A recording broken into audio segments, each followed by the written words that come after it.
Kita ni tengok komen daripada T. Dia kata tak ada harta pun susah. Ada harta pun susah. Lepas tu rindu tak pernah hilang ni. Dia kata kita ni ada tanah luas pun je Kak Ngah. Dia nak bagi. Dia rumah tanah ke, lepas pura ke, seluas pinggan ke. Tak. Tetap harta yang perlu dibahagi. Bila dia meninggal. Bila meninggal. Kena tak kira selipar Jepun sepasal pun kalau dia saya jadi harta dia. Kena bagi siapa dia nak tu kena minta. Kena minta.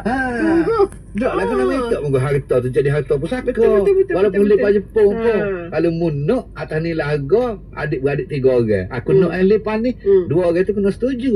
Boleh mu nak mu kena bayar lah. Kalau 20 ya agak aku 10 ya ni 10 ya. Begitu. Kalau 30 ya agak bayar 10 ya seorang 2 lagi tu. Dia 10, dia tu 10, dia tu 10 jadi 30 ya. Kena bayar selipar Jepun pun. Jangan main-main. Jangan dah kahwin. Sungguh-sungguh tu bab harta.